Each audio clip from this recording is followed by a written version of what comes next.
민간보험사 먼저 신청을 하고 산재보험공단 등급을 다시 받는 게 그나마 좀 유리하다.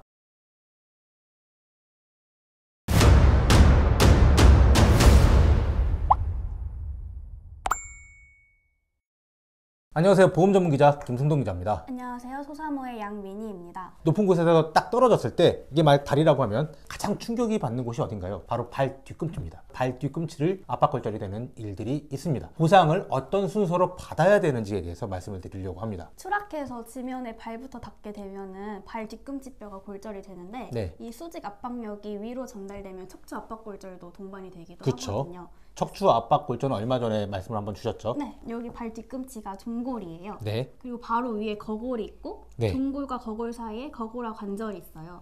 근데 이제 뼈가 골절선이 두 개가 만나서 골절편이 3개 이상이 되면 이걸 분쇄골절이라고 하고요. 뼈가 골절이 되면서 밀리는 것을 전이라고 해요. 종골 바로 위에 있는 거골화 관절이 손상이 되면은 그걸 관절내 골절이라고 해요. 쉽게 말해서 발 뒤꿈치 뼈가 어떻게 골절됐냐에 따라서 이런저런 골절들이 생긴다. 그리고 특히 골절된 뼈가 3개 이상이면 분쇄골절로 들어간다. 분쇄골절의 경우에 장애 등급이라든가 보험금 받을 수 있는 확률이 좀 더 높아질 거다라는 걸 내포하고 있는 거죠. 그렇죠. 종골은 체중에 실리는 부분이기 때문에 유압이 되더라도 통증과 붓기가 심해요.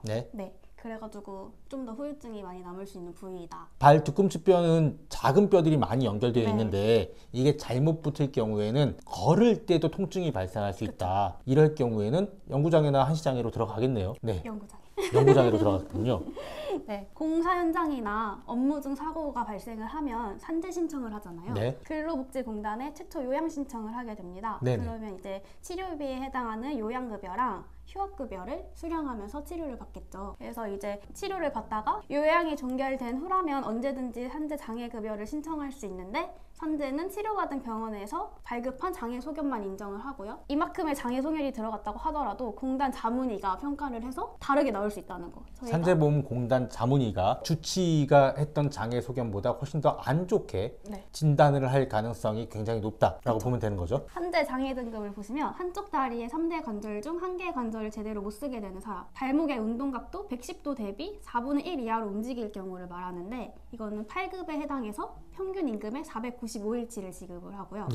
한쪽 다리의 3대 관절 중 1개 관절의 기능에 뚜렷한 장애가 남은 사람은 정상 각도 대비 2분의 1 이하로 움직일 경우 10급에 해당해서 297일치, 그리고 한쪽 다리의 3대 관절 중 1개 관절의 기능에 장애가 남은 사람은 정상 각도 대비 4분의 3 이하로 움직일 경우니까 12급에 해당해서 평균 임금의 154일치를 지급을 하고 있어요. 종골은 발목 운동각도 제한이 아니면 통증으로 하는데 이 통증에는 14급이랑 관절면 부조화로 통증이 심한 경우 12급 이렇게 인정하고 있습니다. 그러니까 많이 아프거나 관절을 되게 조금밖에 못 움직이거나 이럴 경우에 장애에 대한 지급 판단이 높아지는 거죠? 그렇죠.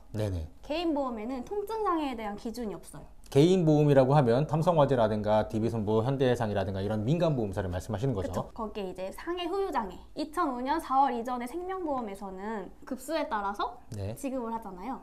한 다리의 3대 관절 중 1개 관절에 뚜렷한 장애가 영구히 남을 경우 6급에 해당해서 가입 금액의 10%를 지급하고 있어요. 뚜렷한 장애는 운동 범위가 2분의 1 이하로 제한된 경우 또는 고정 장구의 장착을 수시로 필요로 하는 동요 관절의 경우를 의미합니다. 동요 관절은 흔들린다는 걸 저번에 공부했던 것 같은데 다리가 제대로 움직이지 않아서 보조기구를 계속 붙이고 있어야 되는 경우를 말씀하시는 거죠? 2005년 4월 이후에는 생명보험과 상해보험의 장애가 통합됐잖아요. 그래서 저희 후유장애보험과 어떻게 산출했죠? 가입 금액에 장애율을 곱해서 후유장애 보험금을 청구하죠. 받았죠? 지급받았죠? 그럼 이제 이 기준을 설명해 드리면 아까 이거 산재랑 비슷해요. 정상 각도의 4분의 3 이하로 움직일 경우 지급률 5%, 정상 각도의 2분의 1 이하로 움직일 경우 지급률 10%, 그리고 정상 각도의 4분의 1 이하로 움직일 경우 지급률 20%를 지급하고 있어요. 산재 장애급여랑 개인보험, 후유장애보험금을 신청하려고 하는데 뭐부터 신청하는 게 좋을까요? 장애 판정을 깐깐하게 하는 산재보험보다 민간보험사 쪽으로 먼저 해야지 장애 등급을 조금 더 높은 거를 받을 수 있을 것 같아요.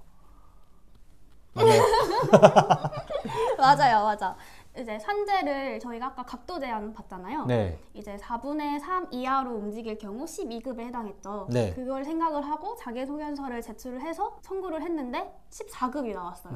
그러고 이제 개인보험을 각도로 청구를 했으면 보험사에서 산재 장애 등급을 확인하겠죠. 그렇죠. 14급 나온 거, 너네 각도 인정 안 되고 통증으로 14급 받은 걸 확인을 하면 근로복지공단에서 각도 인정을 못했으니 우리도 인정할 수 없겠다라고 하면 힘들겠죠. 그렇죠. 네, 그러니까 개인보험 먼저 청구를 하고 산재 장애 등급에는 언제까지 청구해야 된다라는 기간이 없으니까 네. 나중에 청구를 하는 게 좋습니다. 보험사는 청구 기간이 3년 이내에 청구를 해야 되잖아요. 사실 개인보험도 장애 진단서를 끊고 나서 3년이잖아요. 네, 장애 진단서를 언제 끊었냐가 네. 이제 핵심이 되겠군요. 또 하나의 쟁점 중에 하나가 그럼 종골의 장애가 언제쯤 가장 이제 높은 단계로 확정될 건지가 핵심 중에 하나겠는데요. 사람마다 달라가지고. 무조건 급하게 할 필요는 없다. 네. 충분히 치료를 받은 다음에 장애가 이제 확정된 것 같다라고 판단했을 때 장애 등급을 받아야 되겠군요. 개인보험은 보통 다치고 나서 6개월 후에 네. 받고요. 산재는 요양이 종결된 후에 근로복지공단에서 이제 이만큼까지 치료받아라고 하잖아요. 네. 그거 끝나면 이제 하시죠, 보통. 그럼에도 불구하고 나는 아직 치료가 안 끝나서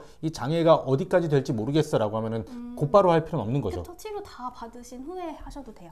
어쨌건 민간보험사 이런 데에서 먼저 신청을 하고 장애 등급과 관련된 보험금을 받고 그 다음에 산재보험공단 쪽에 장애 등급을 다시 받는 게 그나마 좀 유리하다라고 말씀을 하셨어요. 네. 왜냐하면 산재보험공단에 장애 등급을 받는 게 좀 더 쉽지 않기 때문에. 네. 근제보험은 산재가 종결된 이후에 할 수 있는데 네. 근제보험은 의무보험일까요? 임의보험일까요? 임의보험이라고 네, 알고 있습니다. 그래서 사고 당시에 사업주가 가입하지 않았으면은 이걸로 보상받을 수 없어요. 네. 그래서 증권을 꼭 반드시 확인해 보셔야 하고요. 얘는 그러면 AMA 방식으로 할까요? 맥브라이드 방식으로 할까요? 근제보험. AMA 방식. 오, 맥브라이드 방식이에요. 아, 예. 이렇게 하고 배기는군요. 이제 교통사고와 똑같이 맥브라이드 방식이기 때문에 장애율, 장애기간 그거를 이제 공신력이 인정되는 제3의 의료기관에 가서 받으시는 게 좋습니다. 근제보험에 대한 설명을 잠깐 해주셔야 네. 될 것 같은데 네. 근제보험이 뭔가요? 이제 업무 중 사고로 피해 근로자가 산재로 보상을 받잖아요. 네. 근데 거의 대부분 산재를 초과하는 손해가 발생을 해요. 산재 초과 손해에 대해서 사업주의 책임이 있는 경우 받을 수 있는 보험인 거죠. 네. 종골 골절에 대한 맥브라이드 기준을 잠깐 살펴보시면 네. 발목의 각도 제한 여기도 있어요. 네. 이거를 부정강직이라고 하는데 10%, 12%, 14%가 있고요. 네. 뼈가 어긋나게 붙는 부정유압 항목이 있는데 이건 17%가 있어요. 산재를 하고 근제를 하려고 하는데 산재에서 마찬가지로 12급을 생각을 하고 들어갔는데 14급 처분이 떨어졌어요. 네. 그리고 재심사 청구를 했는데 최종적으로 또 14급이 나왔어요. 이걸 각도로 들어갔잖아요. 네. 근데 이제 근제도 각도로 장애를 받고 각도로 청구를 했어요. 네. 근제에서도 마찬가지로 산재에서 각도 인정 안 했으니까 그렇게 하겠죠. 그렇겠죠? 네. 그래서 장애를 받을 때 각도로만 받으시면 안 좋아요. 부정유압. 예. 네, 17%. 네, 그것도 같이 받으시는 게 좋아요. 장애 소견을 받을 때. 뼈가 제대로 붙지 않았다. 네. 원래 정상적으로 붙어야 되는데 오히려 좀 약간 이상한 곳에 붙었다. 네. 네, 이럴 경우에 부정유압이고. 저희가 여태까지 했던 게 각도가 인정이 산재에서 안 됐을 때 여기서도 인정이 안 될 수도 있다라고 말을 했잖아요. 그쵸. 근데 이 부정유압 항목은 산재에 없어요. 음. 그래서 산재에서 14급을 받았다고 하더라도 근제에서 부정유압 항목을 주장할 수 있다는 점. 근데 이제 이 부정유압이 17%로 장애율이 높잖아요. 예, 꽤 높네요. 네, 그래서 끝까지 주장을 하면 상대방 쪽에서 소를 제기할 수 있어요. 소송 사례를 보시면 부정유압 항목은 한시장애로 판결이 내려지는 경우가 많거든요. 영구장애가 아니라 일단 뼈가 한번 붙으면 다시 떨어지거나 제대로 붙지 않는데 네, 이게 영구장애가 아니라 한시장애로 나올 확률이 높다고요? 네. 부정유압만 주장을 하면 상대방 쪽에서 소를 제기할 수 있다는 점. 그럼 부정유압하고 각도 제한을 함께 주장을 해야 된다는 말씀이시겠네요? 베스트입니다. 아, 예. 그러면 이제 마지막으로 좀 정리를 하다 보면은 네. 근로자가 현장에서 다쳤을 때 보상받을 수 있는 보험이 근로자 개인이 가지고 있는 개인보험, 그 다음에 국가에서 보장하는 산재보험, 그리고 회사의 사업주가 가입해둔 근제보험 이렇게 세 가지가 있는데 보험금을 가장 잘 받을 수 있는 건 일단 민간보험부터 청구하고 그 다음에 산재보험을 청구하고 산재보험을 기준을 받고 난 다음에 근제보험을 청구한다 라고 요약하면 되겠네요. 그 다음에 또 하나 근제보험에서는 관절이 잘 움직이지 않는 부정강직하고 함께 부정유압, 뼈가 제대로 붙었는지 안 붙었는지를 또 한꺼번에 청구를 해야 된다라고 요약하면 될 것 같습니다. 오늘 높은 곳에서 떨어졌을 때 발 뒤꿈치 뼈가 골절됐을 때 어떻게 하면 보험금을 제대로 청구하고 잘 받을 수 있는지에 대해서 오늘 양민희 소사님 모시고 알아봤습니다. 감사합니다. 감사합니다.